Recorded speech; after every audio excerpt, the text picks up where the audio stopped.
Ibu Bapa, saudara-saudari, pencinta firman Tuhan yang terkasih di dalam Kristus, marilah kita mengawali permenungan kita pada hari ini dengan membuat tanda kemenangan kita.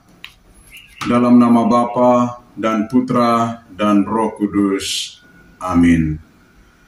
Bacaan dari Injil Lukas bab 4 ayat 24 sampai dengan 30. Ketika Yesus datang ke Nazaret, ia berkata kepada umat di rumah ibadat, "Aku berkata kepadamu, sesungguhnya tidak ada nabi yang dihargai di tempat asalnya.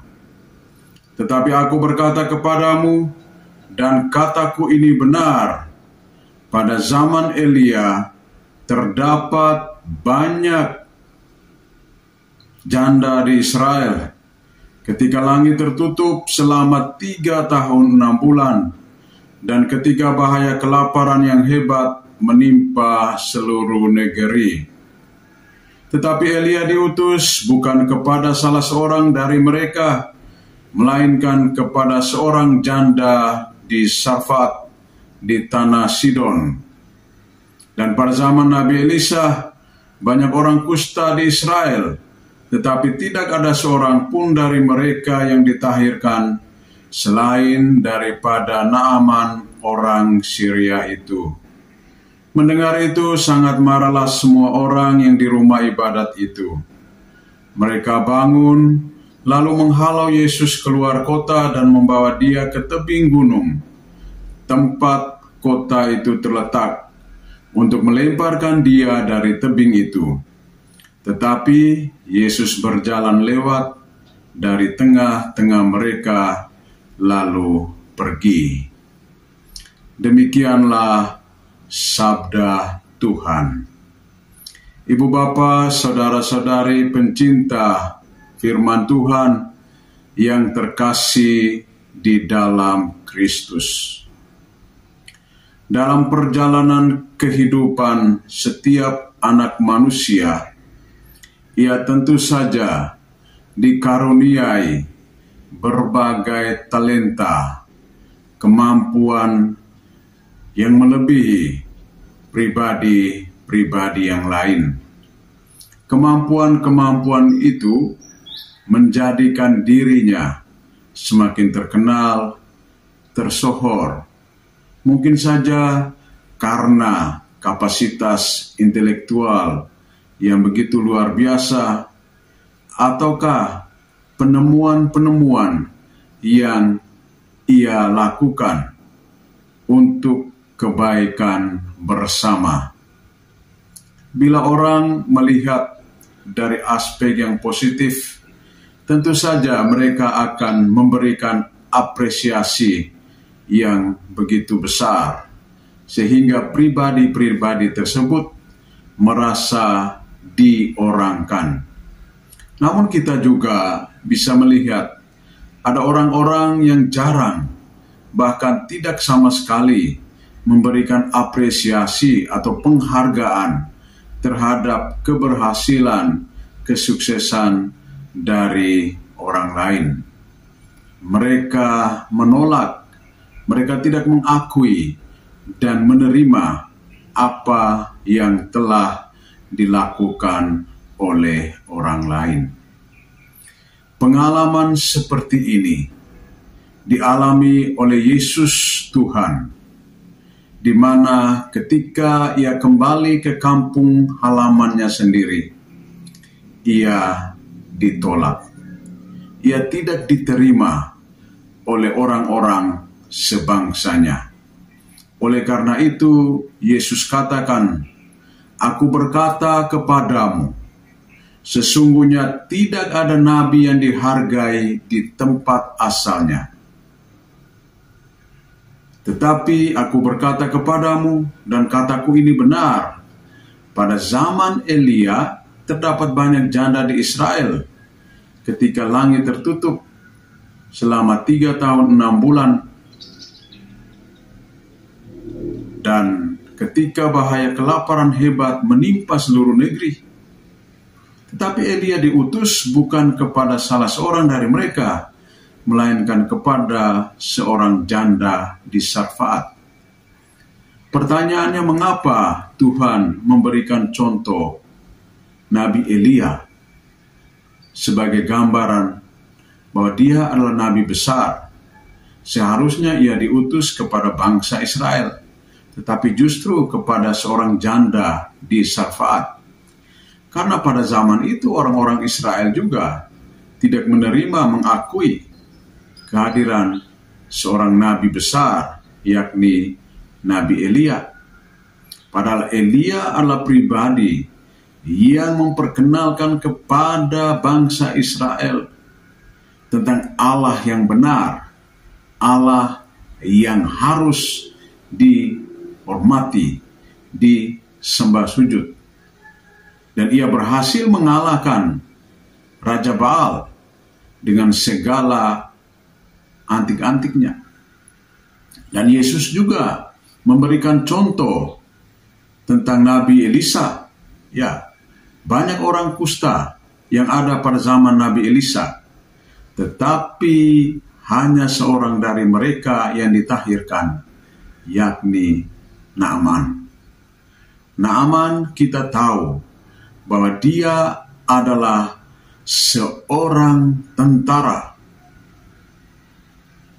Ia menderita penyakit kusta. Karena penderitaannya yang begitu hebat, ia merasa tidak nyaman dengan dirinya sendiri.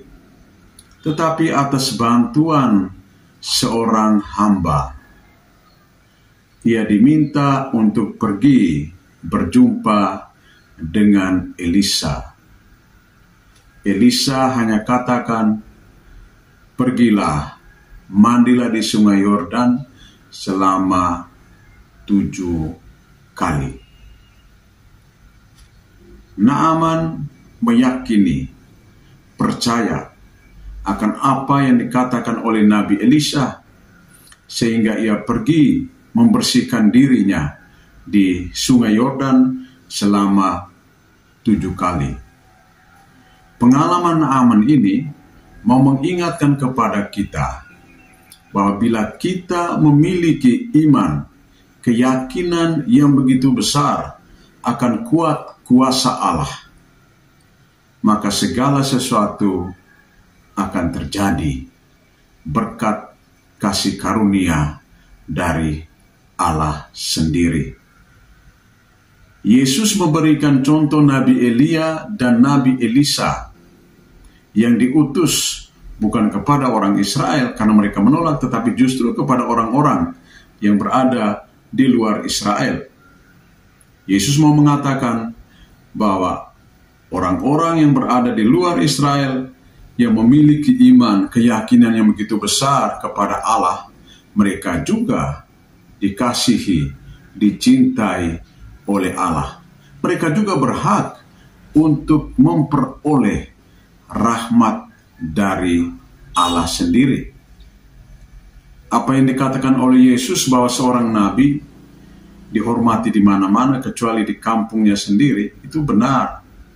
Karena kehadiran Yesus di mana ia melakukan karya mujizat dengan menyembuhkan orang buta melihat, orang lumpuh berjalan, yang tuli mendengarkan. Fakta ini seharusnya membuka pikiran orang Israel untuk menerima kehadiran Yesus sebagai Mesias yang datang untuk menyelamatkan bangsa manusia.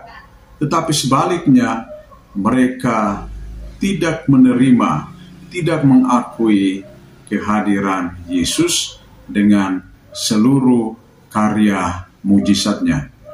Oleh karena itu mereka selalu berjuang, berusaha untuk melemparkan Yesus, bahkan menjatuhkan tuduhan-tuduhan yang benar. Tetapi Yesus tetap berjalan sesuai dengan kehendak Allah untuk mewartakan kasih karunia kepada semua orang. Saudara-saudari yang terkasih di dalam Tuhan, sebagai orang beriman, sebagai pengikut Kristus, kadang kita juga mengalami penolakan.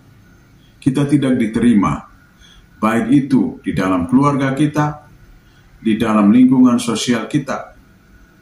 Entah itu karena kita telah memutuskan menjadi pengikut Kristus, atau kita yang telah keluar dari komunitas mayoritas yang notabene-nya adalah mereka melebihi kita, lalu kita mengambil keputusan yang benar untuk menjadi pengikut Kristus, bahkan kita diusir dari komunitas mereka.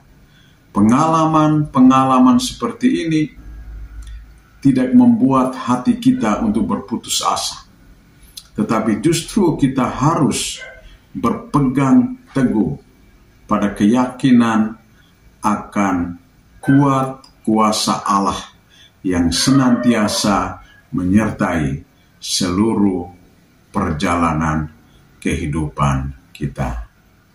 Semoga Tuhan membantu dan menolong kita agar kita tetap kuat teguh meskipun mengalami berbagai penolakan di dalam kehidupan kita. Tuhan memberkati kita. Dalam nama Bapa dan Putra dan Roh Kudus. Amin.